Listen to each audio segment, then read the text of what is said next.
Приветствую всех, друзья, с вами на связи таролог Алехандро, мира вам и вашему миру.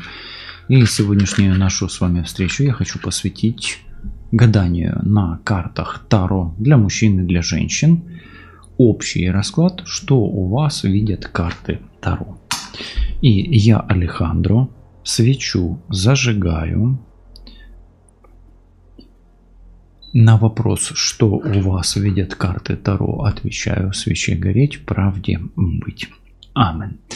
Друзья, сегодня мы просто погадаем без какого-либо вопроса и посмотрим просто, что в поле, что в ситуации. И этот расклад, он больше на подсказки, на инсайты, на советы, на какие-то, может быть, озарения, а может быть просто для того, чтобы вы могли обратить на что-то внимание, или расслабиться, или просто, может быть, даже вздремнуть в обеденный перерыв, или, может быть, если вы не можете заснуть ночью и хотите заснуть, и вдруг, может быть, вас успокаивает то, что вы услышите, или, может быть, просто мой голос. Работать сегодня будем с оракулом западных славян. Начнем. Давайте сперва посмотрим. Вот просто что в фоне у вас, да, что в вашем поле. Давайте так спросим, что первое влияет на вашу реальность больше всего? Что в первую очередь влияет на вашу реальность? Вот так почему-то у меня идет из потока вопрос. Или что прежде всего влияет на вашу реальность прямо сейчас? Ого. Сразу песня вспоминается, да? Ведь меня укусил вампир, да? Ну, смотрите, вампир — это как минимум созависимость, возможно. Вы зависите от кого-то, а кто-то зависит от вас. И созависимость — это всегда такая, знаете, как бы, не очень здоровая ситуация, да, где вы, как минимум, теряете что-то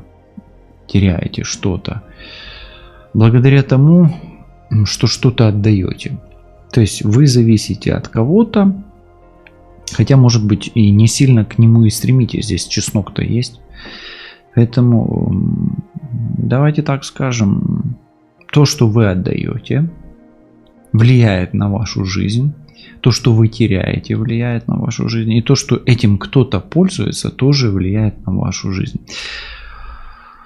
Вампиризм может быть о какой-то привычке, может быть даже, да, вашем пристрастии, которое благодаря тому, что вы этому пристрастию отдаете свою энергию, да, вы подпитываете это пристрастие и теряете что-то, да, взамен получаете, возможно, может быть, какое-то либо удовольствие, либо уже не удовольствие, да, поэтому, как минимум, может быть, вы находитесь в токсичной среде, где человек, который находится рядом с вами, не есть самым полезным, но без него вы не можете, да.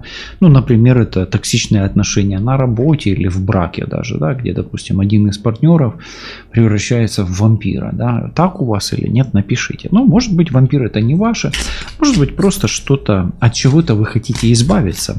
Ведь чеснок не просто так, смотрите, у вас. К чему этот чеснок, как вы считаете, напишите, пожалуйста. Может, просто от чего-то хотите избавиться. Вас уже что-то достало, да? Окей. Давайте еще посмотрим, что еще влияет на вас.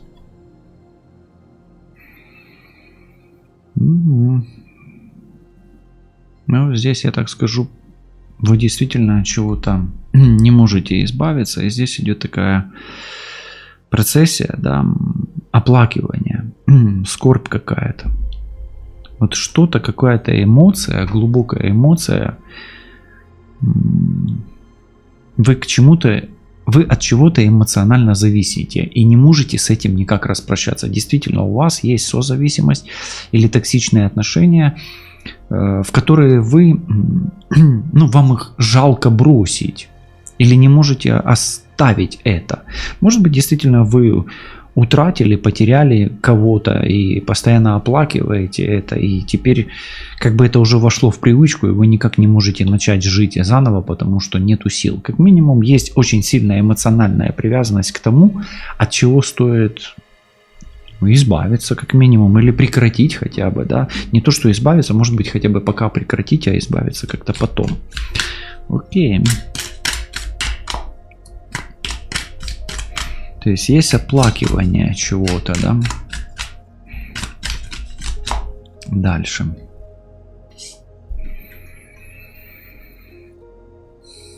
Я вам так скажу. Есть... Вот вы в этой карте, нужно понимать, кто вы сейчас. Кто вы сейчас. У меня такое ощущение из потока, что вы рыбка здесь, в этой карте. А вот этот вот человек рыбак в центре, да, ну как бы эта карта в центр падает, и получается так, что вроде бы какая-то рыбалка, идет охота какая-то, да. И рыбалка такой процесс, в принципе, он может быть и позитивный, а может быть и негативный. Кто на кого охотится, непонятно, кто на кого охотится здесь. У меня ощущение, что вы рыбка и на вас охотятся. Но если вы чувствуете себя вот этим человеком сверху, в мужском облике, в облике рыбака, то вы никак не можете распрощаться с этим процессом. То есть вам до сих пор охота и охота охотиться. А если вы рыбка, тогда на вас охотятся, а вы не перестаете клевать на крючок, на один и тот же, да, на одну и ту же наживку, причем на крючке наживки нету. То есть вы клюете на то, что не является вкусным, или то, что не прельщает вас. То есть действительно это подтверждает то, что это оплакивание, этот вампиризм, да, эти токсичные, допустим, отношения или среда, оно для вас действительно не имеет никакого значения. А может быть сам процесс, если вы вверху рыбак, сам процесс для вас потерял какое-то значение, да, и вы просто вот на автоматизме это делаете, находитесь в этом, и непонятно тогда, какое удовольствие вы от этого получаете, да. Ну, может быть, просто автоматизм некий. И у меня, ну, вот здесь рыбалка, оно почему-то как работа получается. То есть в центре вашей ситуации привычка, которая уже выработана до автоматизма. Ты куда? На рыбалку. Или ты куда? На работу. Или ты куда? Да, пойду на крючок без наживки порыбачу. Может быть, что-то поймаю. А что, в прошлый раз что-то поймал? Нет, ничего не поймал. Или ты куда? Да, поплыву, скушаю этот крючок без наживки. Да, ну вот такое, как будто бы, да. Окей. Также у меня есть еще такое ощущение, что некая диета для вас, ну, она имеет большое значение сейчас. Если бы эта диета у вас была, то было бы хорошо. А то, что этой диеты нету, это не очень хорошо. Но это из потока. Мне рыбка, оплакивание и вампиризм почему-то дал диету, да? Видите, как интересно. Хорошо. Давайте посмотрим, что еще влияет на вашу ситуацию. Так, здесь аркан прямо остуда. Остуда, но она больше не о том, что на вас кто-то что-то наделал. Она, скорее всего, здесь о ситуации, где вы не можете прекратить что-то делать.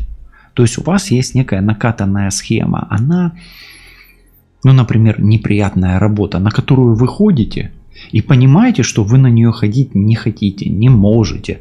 Оно вам мешает, оно вас морально угнетает, да, оно вас убивает, но вы все равно продолжаете ходить. Или вы не получаете никакого удовольствия, или вам уже аж плакать хочется. Как минимум, есть вот такое, что все надоело, не хочется вообще никуда ходить. То есть хочется остановиться. Ну, остуда еще и часто такой все-таки как бы сделанный обряд, где, ну, сердце ваше или ваша душа, или ваши отношения, они прекращены. Поэтому смотрите, может быть у вас просто как остуда, как знак того, что вам нужно прекратить отношения с той средой, которая для вас токсична. Это может быть и муж, и жена, кто угодно, да, или может быть какая-то невеселая процедура, в которую вы просто вот на автоматизме, как рыбак, да, или золотая рыбка, вовлечены, да, в какой-то такой сказочный процесс, где вам бы остановиться, а остановиться тяжело. Ну, такое интересно. Интересно такой какой-то, да. Если вам заходит именно расклад на этих картах, они достаточно интересные, как по мне, то пишите, мы будем чаще делать на этом оракуле. Он такой живой, говорящий. Хорошо. Давайте дальше. Еще последняя карта в ситуации вашей. И знаете, здесь омовение. Вам бы, знаете, вот это все смыть с себя, как будто бы, да, вот не хватает какой-то... У меня почему-то идет не то, что чистоты, но хотя по омовению чистоты-то и не хватает. Но дело не в чистоте, дело в эмоциях позитивных. Омовение это вот когда радость, счастье, это вот руна Вуньё и руна Ларгус. Да, вот. Если вот сейчас вы поставьте на паузу сперва, ну нет, сперва дослушайте, потом поставьте на паузу. Возьмите сейчас красный фломастер и нарисуйте себе руну Вуньё, это такой как флажок. Вот так, так и так. Или руну Ларгус. Вот так и вот так. Да? Если вот так и вот так это Ларгус, а если вот так и вот так, как прапорець, да, флажок, то будет вот эта вот карта. Если вам тепло, то действительно вы резонируете с этим раскладом. Астуда, ну часто это руна Иса. И если вы нанесете просто на левую ладонь руну Иса и вам холодно, то действительно вам нужно что-то останавливать в своей жизни. Это уже необходимость. У меня такое ощущение, вот что я вижу по вам, да, а вы уже потом поставите на паузу и напишите, насколько это резонирует вам или нет. У меня такое ощущение, что вы затянуты в некий рутинный процесс для вас. Он токсичный, он вам не подходит, этот процесс. Вот он токсичный. Токсичная астуда, где вы за этим процессом, в который вы вовлеклись, вы забыли о радости в жизни, вы забыли о счастье, вы забыли о наслаждении, вы забыли о ласках, любви, тепле, нежности, чувствах, позитивных эмоциях, переживаниях, в хорошем смысле слова. То есть где-то вы просто закаменели, или как будто бы вы... У меня такое ощущение, что вы как памятник, вас выбили, да, вы застряли в этом образе памятника, и вы находитесь в этом образе памятника. И менять этот образ вы не можете. Почему? Потому что вы созависимы от этого образа, страдания, да, или монументальности, какой-то жесткости. И быть мягким, каким-то эмоциональным, таким в кайфе, в процессе, да, в таком избавлении от этого вы как бы, ну, вы, может быть, скорее всего, даже забыли просто. Ну, вот у меня такое ощущение. И как минимум вы не видите себя в этом процессе. Вам как минимум, ну вот что может стать импульсом для вас, это баня. Именно баня. И желательно, знаете, вот этот мокрый пар. Есть сухой пар, да, есть мокрый. Ну, вам... Может быть мокрый, скорее всего подойдет, но если у вас как бы с сердцем могут быть нюансы, да, смотрите, здесь сердце такое поднапруженное, да, поднапряженное. Ну тогда сухой пар. То есть вам как бы как минимум попариться, чтобы запустить вот этот процесс рун Ларгус, это потение, Иса это тоже отпотевание, да, и руны Вуньё получение удовольствия на физическом уровне. А процесс у вас, проблема в чем точнее? Не процесс, а проблема. Проблема в том, что на физическом уровне ваше тело страдает, отдавая постоянно. То есть вы постоянно отдаете, страдаете, и в автоматизме вы уже в этом застряли. Ну вот, как это переносится и экстраполируется на вашу ситуацию, можете поставить паузу и написать, насколько это резонирует с вами или не резонирует. Да? Может, это вообще как бы бред. Такое тоже бывает, так значит, это не ваш расклад. Да? Но, может быть, резонирует какая-то одна из этих карт. Давайте я вам еще поближе покажу. Позиция 1, позиция 2. Позиция 3, позиция 4, ну и позиция 5, да, вдруг какая-то резонирует вам, вот на какой карте вам какая-то самая яркая эмоция, вот та карта в отдельности, или может быть какая-то комбинация. Общую картину я вам разложил, давайте посмотрим, кто или что больше всего вампирит вас и где вы теряете энергию, ну, на максимуме, где вы больше всего теряете.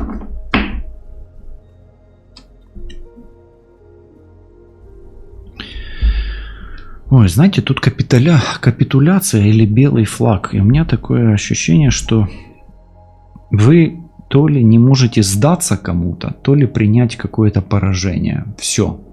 То есть, или у вас идет упорная борьба, препинание с кем-то, да?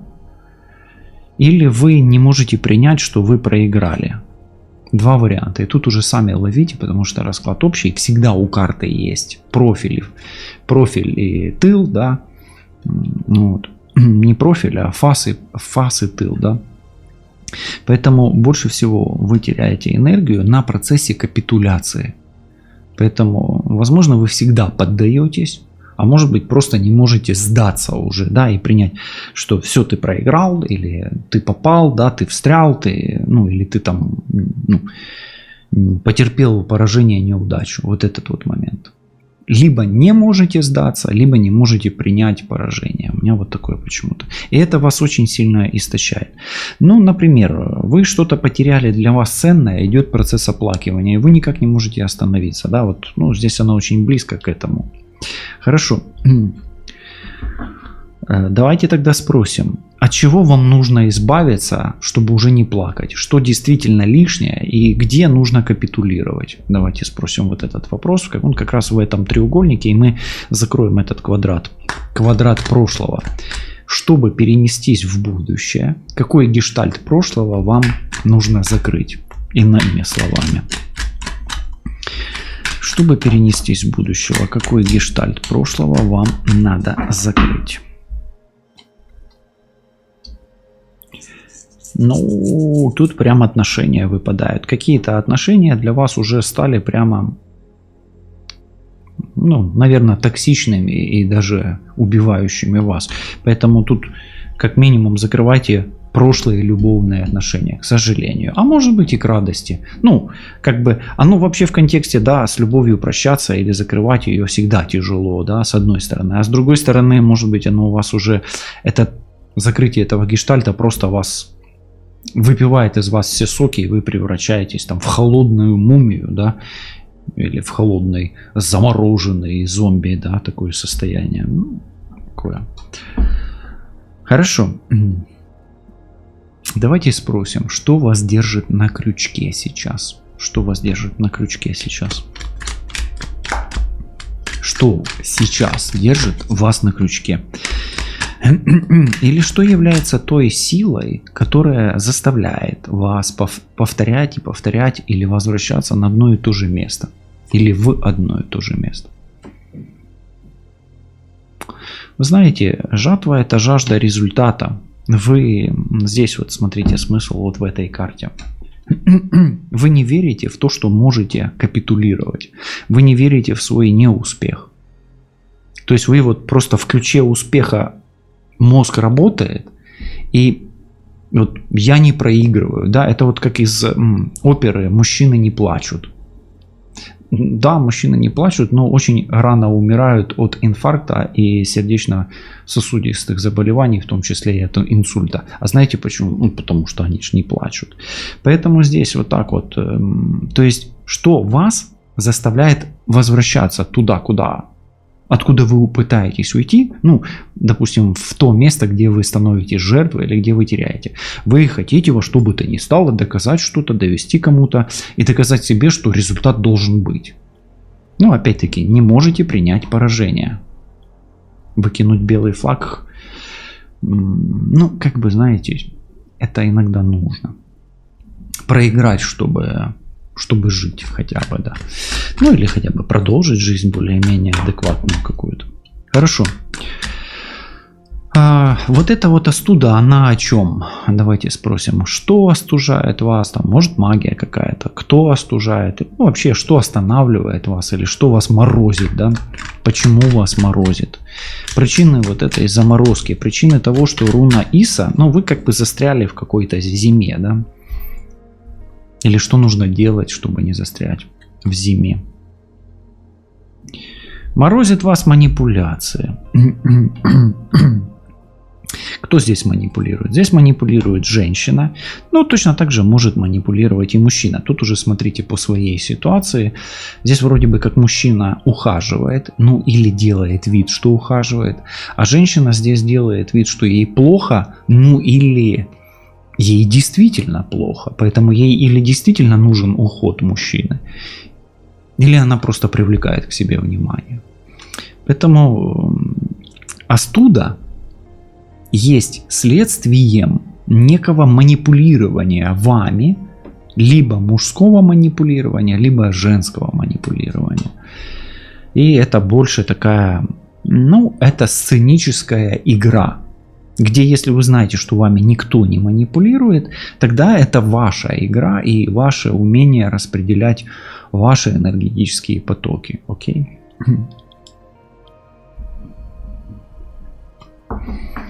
Хорошо, давайте просто теперь спросим, что вот это за омовение. Это очень хорошая карта, и я сюда просто хочу подсказку для вас. Да?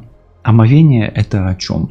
Чем вам надо омовиться или омыться, да? О, эмбрион. Прекрасная карта. Знаете, что пришло из потока прямо сейчас? Нужно что-то прекратить вам. Вам нужно поддаться, сдаться, принять это. Да? То есть вам нужно принять слабость для того, чтобы очиститься, как ребенок, да, освободить. Омовение это очистка, как будто душем, да, там пропотеть хорошо, ну, пройти некую ломку, да, такую, ну, тут коса все-таки, да, тоже прекращение чего-то. И переродиться в новую личность, то есть родить, да, как рождение в воду ребенка, да, это безболезненно, да, но у вас не получится, может быть, а может быть и получится со временем. Это открыть свой талант какой-то. То есть ваше омовение, оно приведет к открытию какого-то таланта, нового результата. Это очень классная карта. Одна из лучших в этой колоде. Это зарождение не только ребенка, но вообще какого-то внутреннего вашего процесса. Поэтому если собираетесь рожать, то рожайте в воду. Здесь такой совет, да. А с другой стороны, если просто посмотреть сквозь пальцы не через роды, а омовение является путь к себе, путь к внутреннему ребенку. И очищение от того, вот в чем вы вот здесь. Вот эти все 4 карты, они не ресурсные, не выгодные. И даже, ну вот единственная карта здесь более-менее, ну это любовь. Но вот эта утраченная любовь, она дублируется здесь каким пониманием? Любовью к себе, к внутреннему ребенку. Поэтому как минимум для вас омовением является проработка внутреннего ребенка. И где это внутренний ребенок, который страдает и плачет сейчас, это та травма из детства, которая у вас ведет к тем последствиям, которые вы получаете в будущем, в реальной жизни. И, например, от вас требовали постоянного результата. И если был плохой результат, то вам давали красную карточку, соответственно, наказывали вас как ребенка. Или вы были недолюблены, или вас за какую-то недоделанную работу наказывали, или вами манипулировали, или вы вынуждены были манипулировать другими людьми, поскольку других инструментов влияния на людей, особенно в детстве, у вас не было. Возможно, был опасный отец. Возможно, отца вообще не было в вашей жизни, он на рыбалке пропадал, или где-то там с косой ходил, маки косил, да? Или была какая-то травма в детстве или в первой юношеской любви. Вот это все в конечном итоге. Но так нужно сгребать сюда и оставлять всего 2 вот этих карты. И в принципе на этом можно и сделать окончание расклада. Но мы же не просто так сюда пришли. Поэтому давайте посмотрим дальше.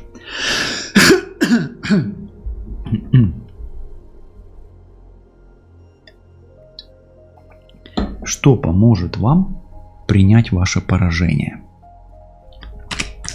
И что поможет вам принять вашу внутреннюю слабость, чтобы, будучи слабым, позволить себе стать сильным снова? Слышите, как интересно работает?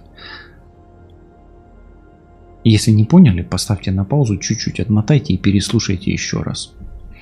Что вам поможет стать слабым, чтобы быть сильным? Вот так. Или где отпустить хватку? На чем?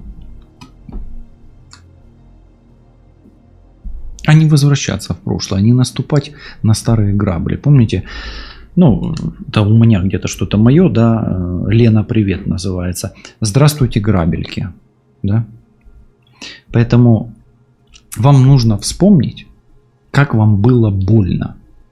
И вам нужно понять, что если вы возвращаетесь в прошлое, туда, то вы обязательно получите боль. А потом, когда вы получите боль, вам нужно осознать, для чего вместо радости и счастья вы постоянно возвращаетесь в боль. Что это вам дает? Если вы от этого только страдаете и не чувствуете никакой радости, значит, вам логично нужно сюда, в эти две карты. А если вы постоянно страдаете, то у меня тогда вопрос. А зачем вы делаете это постоянно? Зачем вы постоянно прокалываете себе губу, кусаете себе губу или делаете себе больно прокалыванием? Смотрите, здесь рыбка на крючке, а здесь он с косой. Постоянно вам больно. И вы лупите, наступаете на колючие грабли и бьете себя еще и по лбу. То есть у вас болят и ноги, и лоб. Грабли. Первая карта. То есть, еще раз, на грабли вам надо наступать или нет? Напишите, мне интересно. И самое удачное объяснение, почему вам надо наступать на грабли, и самое удачное, почему не надо наступать грабли, объяснение в комментарии, обязательно сердечко вам поставлю. Я иногда почитываю комментарии, ну, иногда пишут действительно интересно. Да. Ну, я благодарю в любом случае за ваш комментарий вас. Хорошо. Что у вас с любовью сейчас? Мы смотрим пока ситуацию сейчас. Что с любовью у вас сейчас?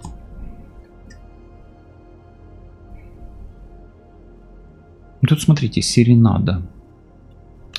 Вы знаете, я с точки зрения всегда энергетики смотрю, потому что работаю с энергетиками, да, с человеческими, с людскими. Для вас любовь — это песня. И для вас любовь — это музыка, мелодия. Поэтому что у вас с любовью сейчас? Если слушаете музыку, то вы идете к себе. Если музыку не слушаете, то, ну, пока у вас не все не очень хорошо, давайте так скажем. И вот, когда вы начнете любить себя, вы снова начнете слушать ту музыку, которая вам нравится. И музыку со словами, и слова со смыслом. Поэтому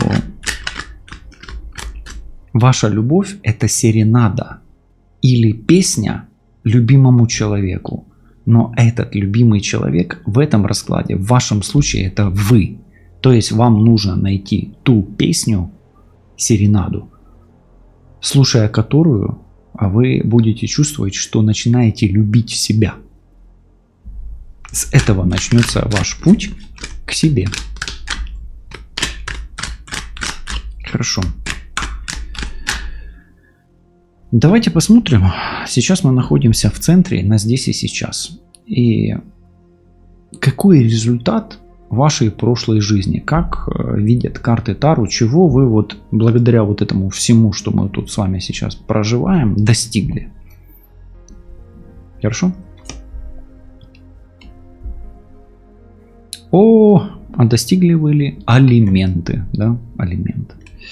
Ну, что я могу сказать? На здесь и сейчас вы считаете, что вам кто-то что-то должен. Я не могу оценивать. Возможно, вам действительно кто-то что-то должен. Особенно если, ну, там, алименты, да, в прямом смысле слова. Но у меня такое ощущение, что вот это вот ощущение, что вам кто-то что-то должен, оно вас возвращает именно вот сюда, в прошлое, и делает вам некую боль. Я бы рекомендовал вам все-таки отпустить хватку и ситуацию, поскольку здесь и удочка, и коса, то есть вот эта вот претензия алиментов, ну, не в прямом смысле, опять-таки, алименты — это кто-то вам что-то должен с вами рассчитаться, да, за что-то обязательно. По закону, да.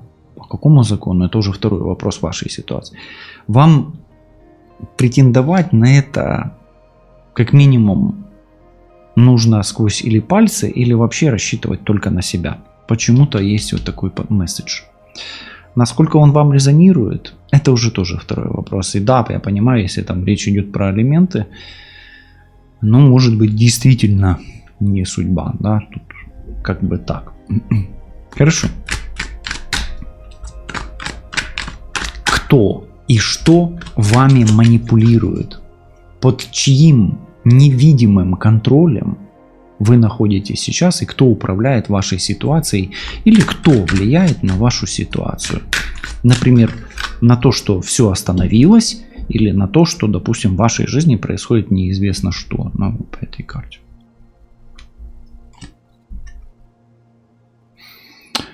Ну, смотрите, здесь действительно может быть, ну, как бы магическое влияние, если вы вдруг в теме смотрите в ключе магии какой-то, да. Здесь может быть рассорки и остуды. Вот. Особенно если вы как бы неадекватно воспринимаете своего партнера, а партнер неадекватно воспринимает вас. Видите, здесь ссоры, скандалы, а здесь остуда. И здесь вот такое манипулирование. Может, вы постоянно ссоритесь, а потом друг друга успокаиваете. Похоже пока что, да, на такое. Ну, окей. Хорошо.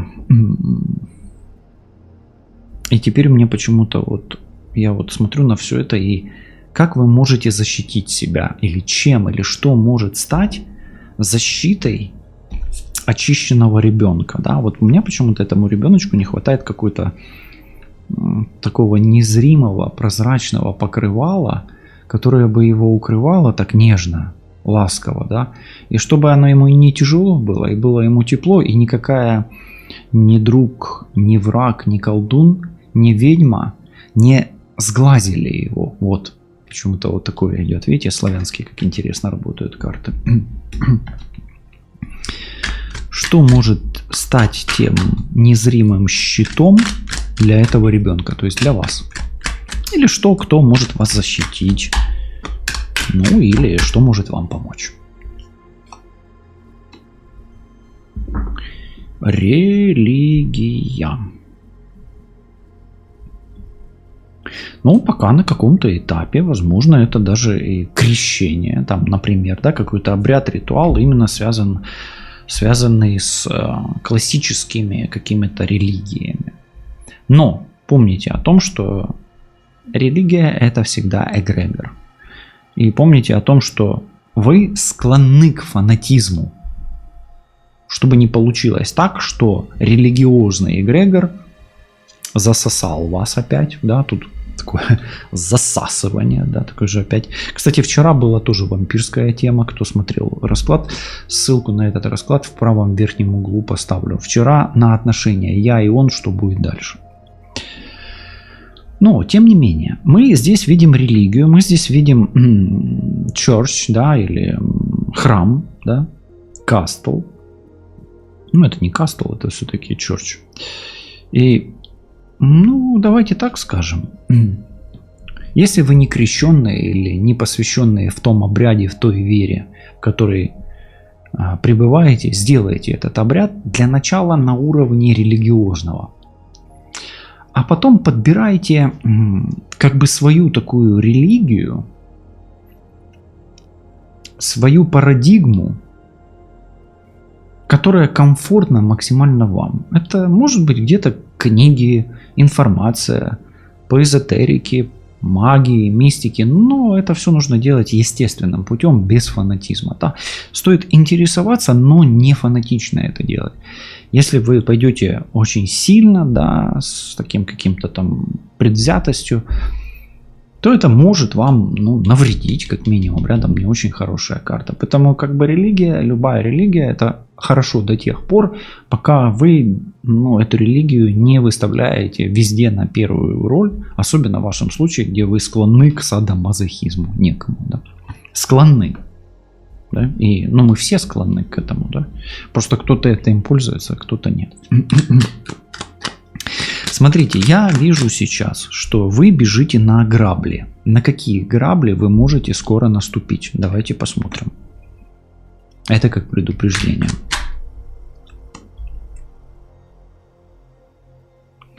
Ой, совместная старость. Вот не мечтайте любить друг друга до гроба и умереть в один день. Вот не мечтайте. Вот это для вас грабли. Ну, тут рядом, кстати, отношения, поэтому, ну, выкиньте выкиньте этот стереотип из своей головы. Вам не надо совместная старость. Просто уберите это. Как это убрать? Ну, это уже второй вопрос, да. Слышите, да? Не мечтайте о совместной старости. Не нужно. Мечтайте о совместной молодости. Тогда будет все хорошо. Окей. Кто споет вам серенаду в ближайшее время о любви? Или что? Или какие обстоятельства могут привести вас к тому, что вы услышите песнь своего сердца?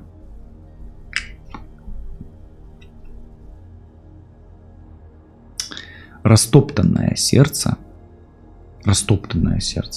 приведет вас к исцелению. Поэтому что приведет вас к тому, что вы услышите песнь своего сердца? Какая-то боль и страдания. Вот оно. То есть, соответственно, отпускание и проживание той боли и страдания. Поэтому пока вы не избавитесь от этой боли и страдания, вы будете не слышать серенаду любви. И вы не будете попадать в эти две карты. Видите, эти две карты, они как бы сверху этой картой закрыты, а снизу закрыты этой болью. Вам нужно это, ну, как бы избавиться от этого. Не знаю, как это, религиозно, там, водой, рунами или какими-то другими практиками, да. Но вы сами будете выбирать и посмотрите, как это будет. Это будет не завтра, не сегодня, а на днях, когда-то потом. Но будет. Хорошо. На что вам можно рассчитывать? На какой подарок судьбы вам можно рассчитывать за ваши боли, страдания, переживания, утраты, за испытания и кармические какие-то трудности, преодоление, да за ваше терпение даже, да? Смотрим. Ну, инкубация, конечно же. Если вы планируете там, ребенка и так далее, рождение ребенка, то все будет. Даже экологическим путем, да, искусственным путем. Выращивание себя нового, себя новой. Это новая жизнь, к которой вы будете отныне относиться очень бережно и очень трепетно, потому что вы будете относиться к своему так и к чужому так. И пока вы так не научитесь делать, рядом с вами человека, который любит по-настоящему вас, он не появится до тех пор, пока вы не полюбите вот это.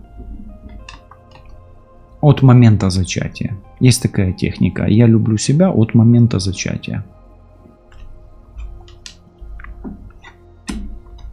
Если что. Но, тем не менее, на что вы можете рассчитывать? На возобновление жизни. И это важно. Да, возможно, с какими-то потерями, с проигрышами. Но вы начнете новую жизнь. Будьте уверены в этом. И этот расклад для многих может стать отправной точкой к инкубатору. Окей. Чем закончится ваша история с остудой, манипуляцией и скандалами? Чем закончится ваша история с остудой, с манипуляцией и со скандалами?